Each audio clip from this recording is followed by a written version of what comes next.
आज भाजपा महानगर कार्यालय बेनीगंज में शक्ति वंदन अभियान की कार्यशाला में मुख्य अतिथि भाजपा के क्षेत्रीय अध्यक्ष सहजानंद राय जी उपस्थित रहे। कार्यशाला की अध्यक्षता महानगर अध्यक्ष राजेश गुप्ता व संचालन महानगर महामंत्री ओम प्रकाश शर्मा ने की। कार्यशाला को संबोधित करते हुए क्षेत्रीय अध्यक्ष सहजानंद राय ने कहा, हम सबका सपना है भारत विकसित राष्ट्र बने। पूरे देश की एक ही पुकार, अब की बार 400 पार।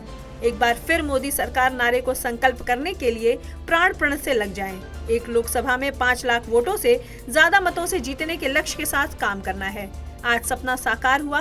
भगवान श्री राम मंदिर के हम सब प्रत्यक्षदर्शी बने। हम लोगों की आंखों के सामने सपना साकार हुआ। हम सबका सपना है भारत विकसित राष्ट्र बने। सशक्त, समृद्ध और संपन्न भारत की गवाह आज पूरी दुनिया बन रही है। दुनिया देख रही है अयोध्या धाम की भव्यता। दुनिया देख रही है भारत का सामर्थ्य। पूरे देश की एक ही पुकार, अब की बार 400 पार। महानगर अध्यक्ष राजेश गुप्ता ने आगामी कार्यक्रमों को लेकर बताया कि शक्ति वंदन अभियान कार्यक्रम के अंतर्गत 10 फरवरी को शक्ति संवाद कार्यक्रम महानगर स्तर पर चाय पर चर्चा व 11 व 12 फरवरी को शक्ति सम्मान विधानसभा स्तर पर कार्यक्रम, 12 से 21 फरवरी तक स्वयं सहायता समूहों से संपर्क, 22 फरवरी 2024 को प्रधानमंत्री मोदी लाइव LED लाइव कार्यक्रम, 25 फरवरी से 26 फरवरी तक NGO सम्मेलन एवं आगामी कार्यक्रमों के बारे में विस्तार पूर्वक चर्चा की। कार्यशाला में प्रमुख रूप से माननीय महापौर डॉक्टर मंगलेश श्रीवास्तव, क्षेत्रीय अध्यक्ष महिला मोर्चा अमिता गुप्ता, अच्युतानंद शाही, देवेश श्रीवास्तव, शशिकांत सिंह, रमेश प्रताप गुप्ता, रणविजय शाही, जितेंद्र चौधरी, दयानंद शर्मा, अजय श्रीवास्तव, अवधेश, शिवम पांडे, अनुपमा पांडे, वीरेंद्र पांडे, ब्रिजेश मणि मिश्र, श्वेता श्रीवास्तव, मीना श्रीवास्तव, पद्मा गुप्ता, रंजूला रावत सहित महानगर के सम्मानित पदाधिकारीगण, सम्मानित मंडल अध्यक्षगण एवं भाजपा कार्यकर्ता उपस्थित रहे।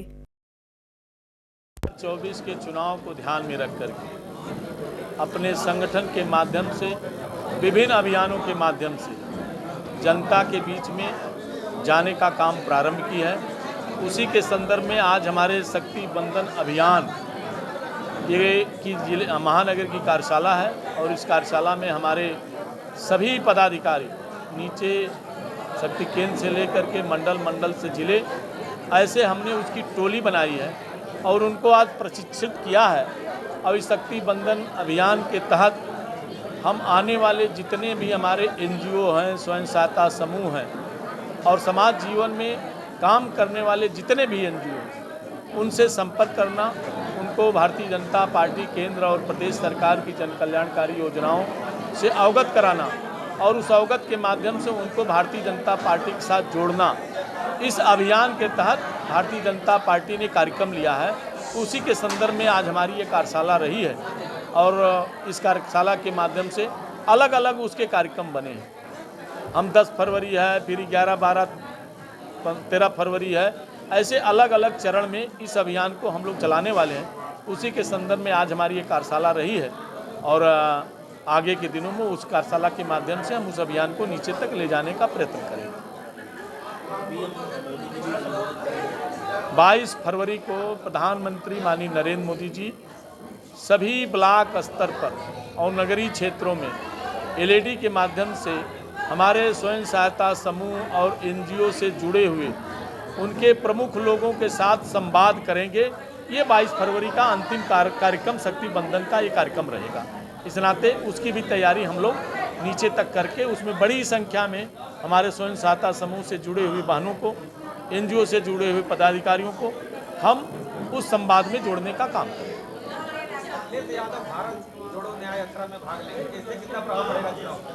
भारत आज़ादी के बाद से ही जुड़ा हुआ है और अखिलेश यादव जी को और राहुल जी को पता नहीं कहाँ लगता कि भारत को भी जोड़ने की आवश्यकता है।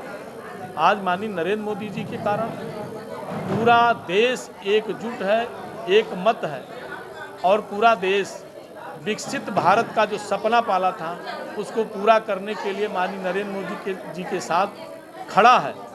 और अब कहीं अखिलेश बाबू को लगता है कि भारत कहीं टूटा है तो कहीं जाके जोड़ेंगे, ऐसा पूरे देश के लोगों को मानना है कि भारत विकसित राष्ट्र के रास्ते पर अग्रसर है। कल राम मंदिर दिखाने के लिए प्रस्ताव आता है, सपा के कुछ विधायक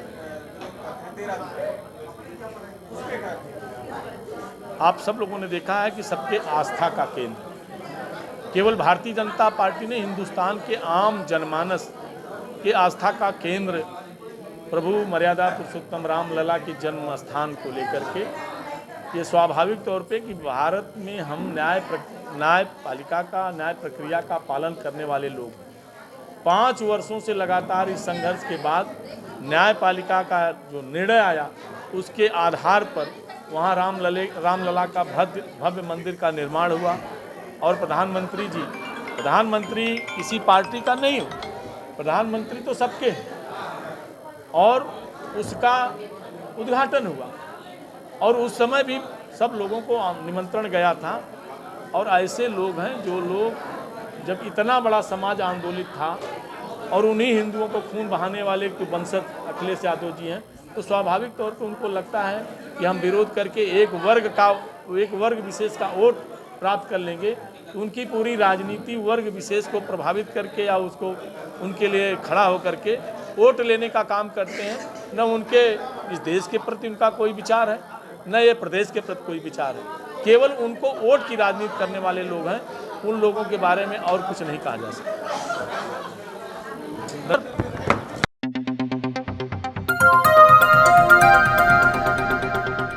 बजाओ जरा झूम के बजाओ, बजाओ बजाओ जरा झूम के बजाओ।